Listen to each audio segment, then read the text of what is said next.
Statistics lesson 7.3, estimating a population standard deviation or variance.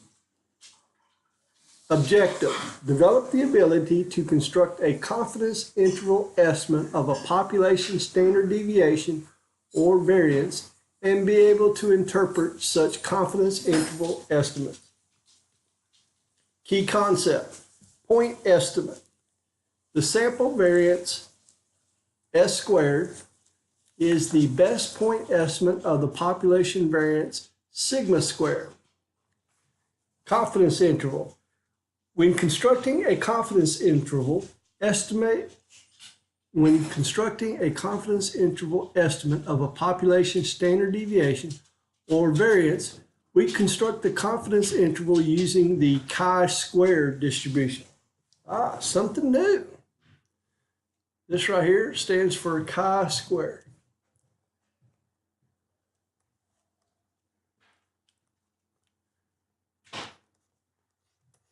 Chi-squared. All right. And this symbol here, that is the Greek symbol chi. Chi-squared distribution, chi-squared, key points.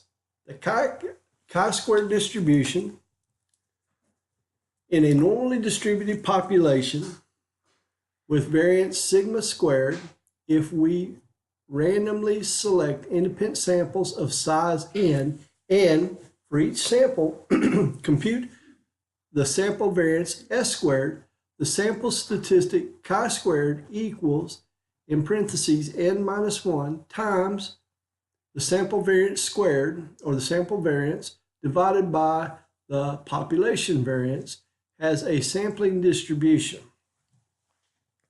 Critical values of chi-squared. We denote a right-tailed critical value, chi-squared right, and we denote a left-tailed critical value, chi-squared left, sub L left. Those critical values can be found in table A4 or calculator, and they require that we first determine a value for the number of, and that's DF, which stands for degrees of freedom. Degrees of freedom, DF, for the methods of this section, the number of degrees of freedom is the sample size minus 1. So the degrees of freedom is n minus 1. All right, so let's take a look at this. Key points. The chi-squared distribution is skewed to the right. Okay, unlike the normal distribution, which is symmetric, the chi-squared is skewed to the right. The values of chi-squared can be 0 or positive, but they cannot be negative.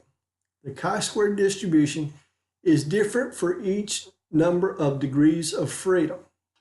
Okay, table A4 uses a cumulative area to the right of the critical value.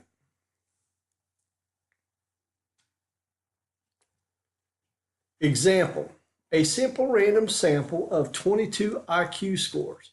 Construction of a confidence interval for the population standard deviation sigma requires the left and right values of chi-squared corresponding to a confidence level of 95% and a sample of n equals 22. So we want to find chi-squared right and chi-squared left. Okay. Now, let's see here. Perhaps, well, let me do it like this. Chi-squared left. So we're going to have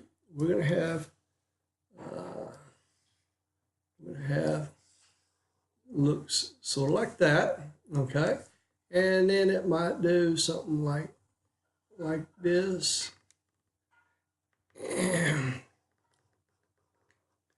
All right. And we'll just kind of pretend like Mr. Carbonell can draw a little better than that. And, oh, that was even worse. I'm going to fix this. Let me give it one more try here. So we're going to go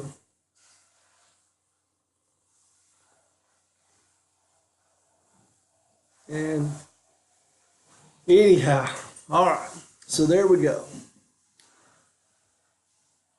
We want a corresponding 95. Okay, so we're going to have z sub, or nah, we're going to have over here, and we're going to have over there. And this is going to be chi squared left, and this is going to be chi squared right. Okay, now we have to figure out what those values are. So what do we got? We got n equals 21. So the degrees of freedom is, or 22, is 22 minus 1, which is 21. Okay, and we're looking for a confidence level of 95%. Okay, so we're going to have 0.025 here, and we're going to have 0.025 here. Okay, so far everything is kind of like it's meant to be. Now, here's where it gets a little bit different. Let's go to table 4, and 0.025, our degrees of freedom was 21. So let's see here, 0.05, and our degrees of freedom, so let's go 21. And that gives us, let's see here, to the right of the critical value, 0.025, 21, and that's going to give us right here 35.479. So 35.479. Now, remember, it starts at the right. So if this is 0.025, this right here is going to be 0.975. Okay, that's what, because it starts from the right. If you go from the left to the right, that's going to make that. So let's see here. 0.975 right here, and we want 21, and that's going to be 10.283. 10.283. So equals 10.283. Okay, so that's how we do it with table 4. Table A4, I guess it's called, table A4. All right, now, can we do this with the Inspire? And we can. Let's see, menu, let's see here, we got, let's see, let me get me a sheet here, calculator. Menu, 6 for statistics, 5 for distributions, and then we want 9 for inverse chi-square. The area, we're going to want 0.025, and degrees of freedom is 21, and we get 10.2829. All right, so which we got 10.283. All right, so technology we have equals 10.28 and 29. All right, that's with technology. Now, the technology, it reads from left to right as always. So this is going to be 0.975. So let's go up there and do the same thing. Menu, 6, 5, 9, 0.975. Degrees for freedom is 21. And that gives you 35.4789. 35 equals 35.4789. 4789. 4789. Okay. And it actually goes out further than that. That's a full four decimal places. All right. So there you go. That's how you find the chi-square. And I showed you two methods. Table A4, and menu 659, the calculator, the Inspire. Okay, so you can do it either way. Either way. All right. Although the sample variance is the best point estimate of the population variance, there is no indication of how good it is. So we use a confidence interval that gives us a range of values associated with confidence level. All right. Confidence interval for estimating a standard deviation and a variance.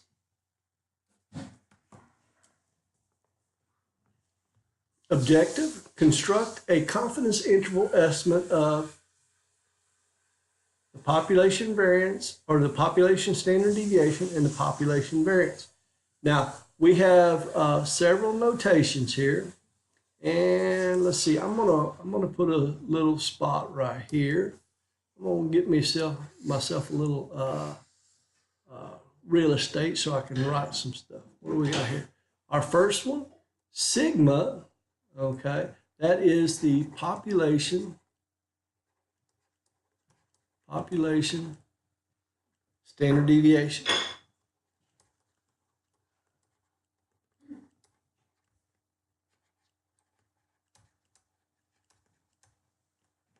And then S, I'm going to put that over here. S is the sample standard deviation.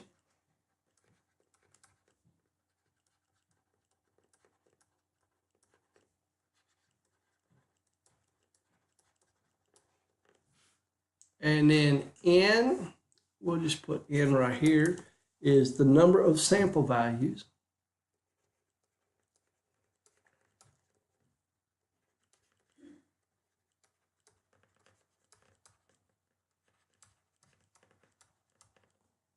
And okay, sigma squared, that's going to be the population variance.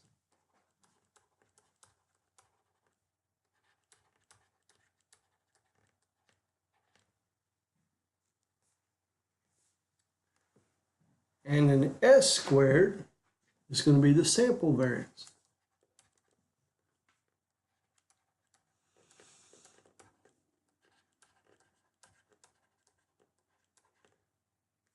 And E, that's going to be the margin of error.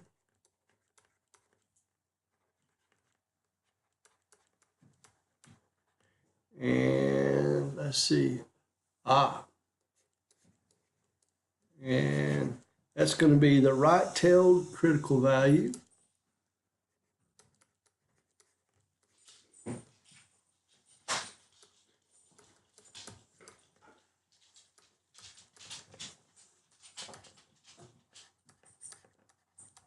And chi-squared L is going to be the left-tailed.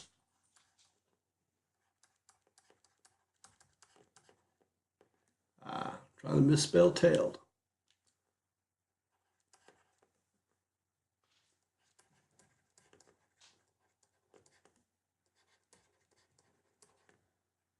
Of chi-squared. Of chi-squared. All right, there we go. I think I got them all. Requirements. The sample is a simple random sample. 2, the population must have normally distributed values even if the sample is large.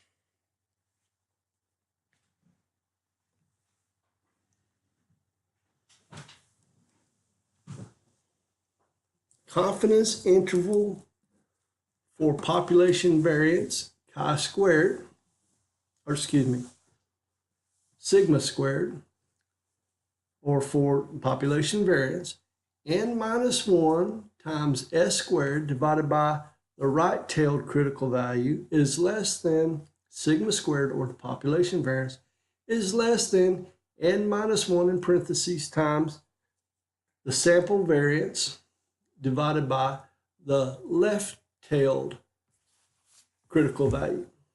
Confidence interval for the population standard deviation. Well, how do you go from sigma squared to sigma? You take the square root. So that's all you do, is you just add the square root. Round off rule. Original data. When using an original set of data values, round the confidence interval limits to one more decimal place than is used for the original set of data. Summary statistics. When using the summary statistics of N and S, round the confidence interval limits to the same number of decimal places used for the sample standard deviation. Procedure for constructing a confidence interval for the population standard deviation and the population variance. 1. Verify that the two requirements are satisfied. 2.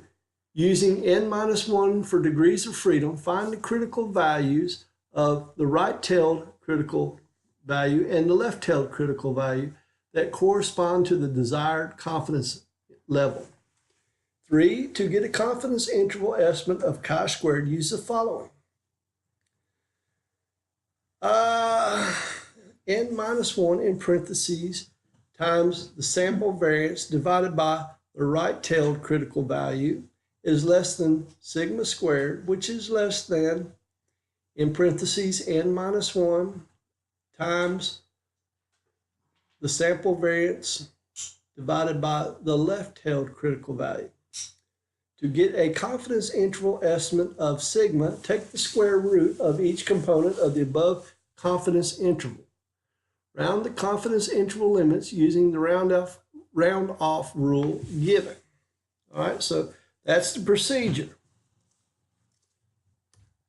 Now we got a note, and then we got an example. Note: confidence intervals can be used informally to compare the variation in different data sets, but the overlapping of confidence intervals should not be used for making formal and final conclusions about the equality of variances or standard deviations. So let's try an example. IQ in lead. Lists IQ scores for subjects in 3 different lead exposure groups. The 22 full IQ scores for the group with a median exposure to lead, group 2, have a standard deviation of 14.29263. All right. Consider the sample to be a simple random sample and construct a 95% confidence interval estimate of sigma, the standard deviation of the population from which the sample was obtained. So we're going to look for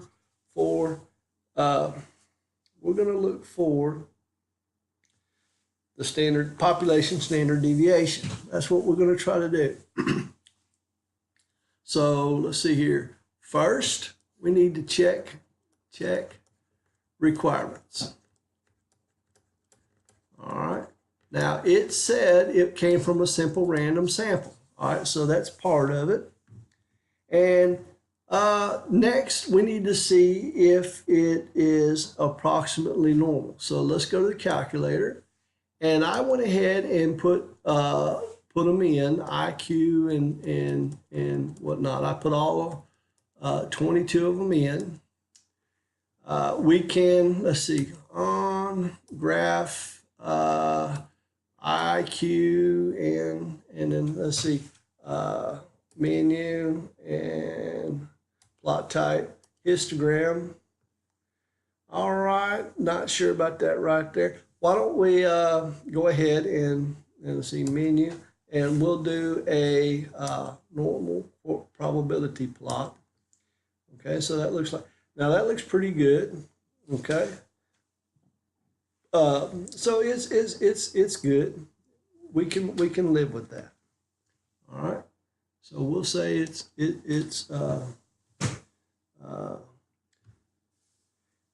very close to the bell shape.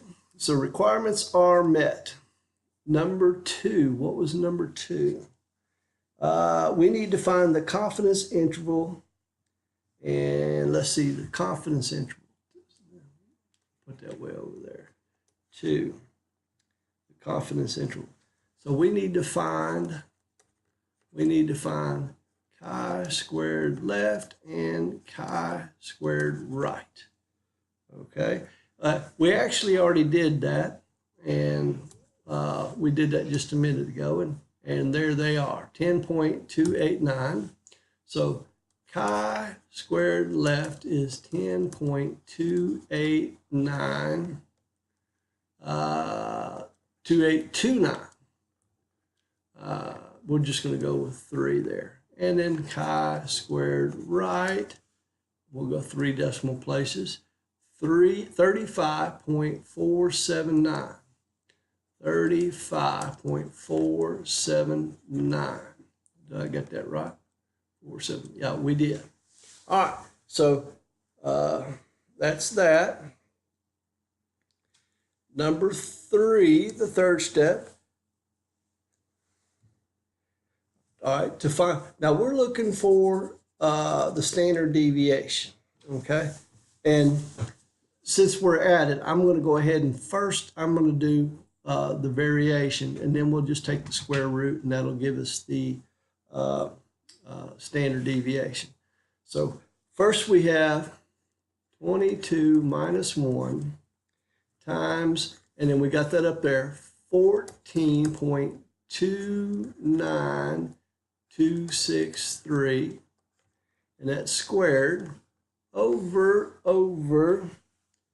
35.479 is less than sigma squared is less than, and then we got 22 minus 1 times 14.29263 squared over, and then we got 10.283.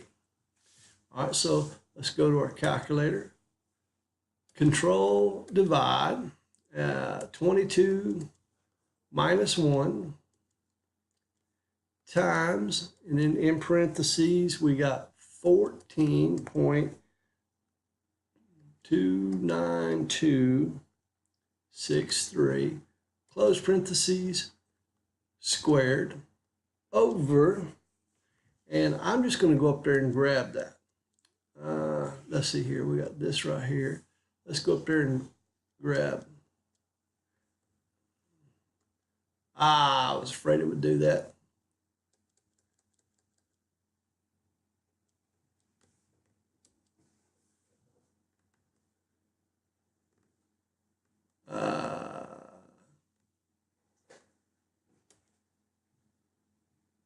Nope, I want it here.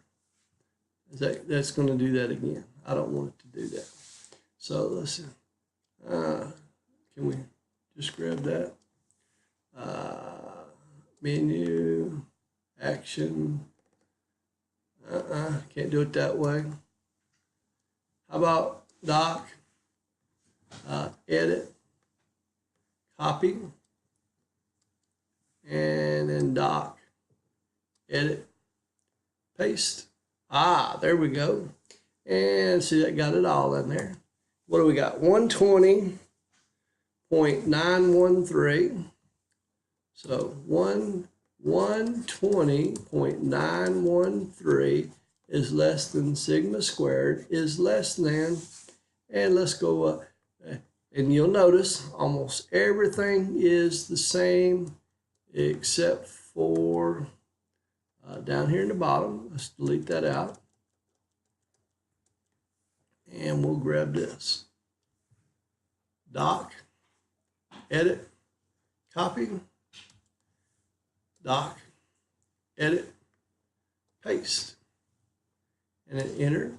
And we got 417.184. 417.184. 184. Okay, and that's for this.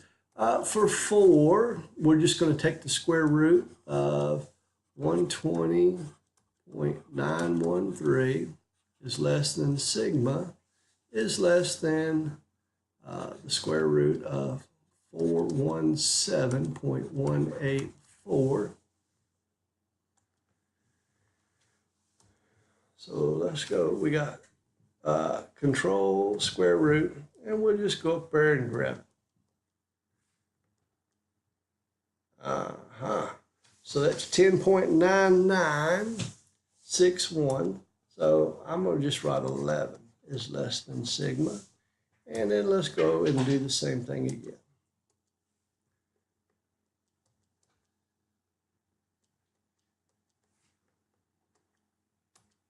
And I got 20.4251. So we'll just put 20.4.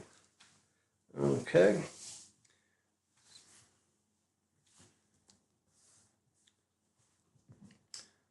So what do we have here? We have 95% confidence that the limits of 11 and 20.4 contain the true value of sigma. We have 95% confidence that the limits of 11 and 20.4, we'll write it. We have 95% confidence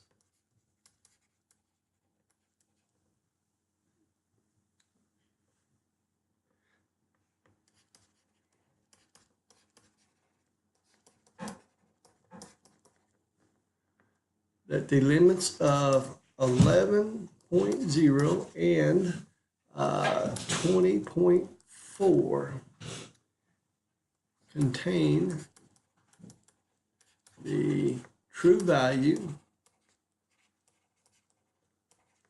of sigma, of the population standard deviation. There we go, folks. Good job. Determining sample size. Use the following tables to determine the sample size necessary to estimate sigma. They can be found on page 338, table 7-2. And folks, I have not figured out how to do this on the calculator, but we'll give it some try. Okay, so you know where they're at. Example, we want to estimate the standard deviation sigma of all IQ scores of people with exposure to lead. We want to be 99% confident that our estimate is within 5% of the true value of sigma. How large should the sample be? Well, let's see here. Let's go back, and we'll go to, oh, I can't believe I did that. We'll go back and let's see here. We want to be 99% confident. So there we go. And we want to be an error of no more than 5%.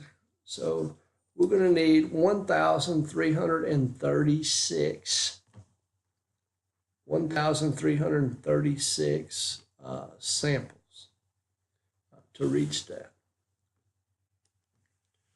So N equals 1,336. Okay. Good job, folks. Have a nice evening, and I will see you tomorrow morning.